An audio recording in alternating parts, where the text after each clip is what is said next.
Jó reggelt kívánok, Kárpát Iván vagyok, a stúdióban ma is itt van velem Gablini Gábor, a cégcsoport tulajdonos alapítója, Gémosz elnöke, valamint Tóth Norbert, a Gablini cégcsoport és a BAIK Magyarország ügyvezetője. Szervusztok! Jó reggelt, Jó reggelt kívánok, köszönöm szépen. Hát tegnap már majdnem, hogy a kulináris élményeket is megosztottuk Kínával kapcsolatban, de még annyi minden más is van, és Gábortól kérdezem, hogy még mindig maradva egy kicsit a nagyképnél Kínával kapcsolatban, mert ha azt nem értjük meg gyakorlatilag, akkor nem értjük meg azt a filozófiát, illetve annak az okait, hogy tudta ugye ránk rúgni az ajtót ennyire a kínai autóipar. Gábor, tehát gyakorlatilag inkább már technológiai nagyhatalomnak nevezhető, most például speciálisan az autóiparban Kína, mint összeszerelő üzemnek, tehát azt már elfelejthetjük, nem valamit megnéznek, lemásolnak, legyártják, hanem ők megadnak már bizonyos trendeket?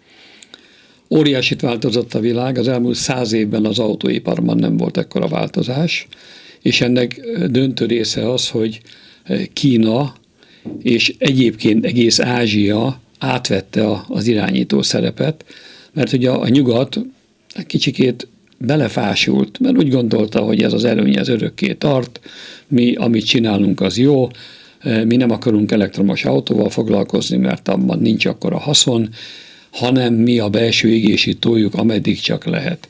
Ugye Angela Merkel számtalanszor hekkelte meg azokat az európai törekvéseket, amelyek egyébként a Kínával való versenyzést lehetővé tették volna. És még valami, ami nagyon fontos, hogy értsük Kínát. A 70-es években Deng Xiaoping, amikor hatalomra került, az első egyik legfontosabb lépése volt, hogy Nixon elnökkel megegyezett arról, hogy a kínai diákokat Amerikába küldik tanulni. És tulajdonképpen itt indult el az a felzárkózási folyamat, amikor a semmiből jöttek a kínaiak, tanultak, az oktatási rendszerüket otthon is úgy csinálták meg, hogy ez egy nagyon kemény, nagyon feszes, a kínai hagyományokra alapuló rendszer.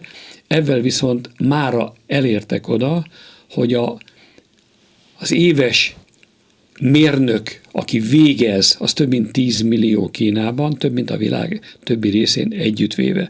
És még egy gondolat ebben kapcsolatban, hogy értsék a hallgatók, hogy a kínai üzemeknél éppen ezért kiváló humán erőforrás van, jól képzett, akik feladatra, kihívásra éhesek. És ezért Kína ma nagyságrenddel gyorsabban tud előrelépni, mert hogy a nyugati világban pontosan a humán erőforrása leggyengébb láncszem. Norbert, visszatérve konkrétan a BAIK-ra, mennyire érződik az, ha érződik, hogy ez már kifejezetten Európára lett optimalizálva? Teljes mértékben én azt gondolom, hogy ez érződik. Ugye, ahogy korábban tegnap beszéltem róla, illetve az előző adásban beszéltem róla, ugye ez egy nagy cégcsoport, aminek több saját márkája van.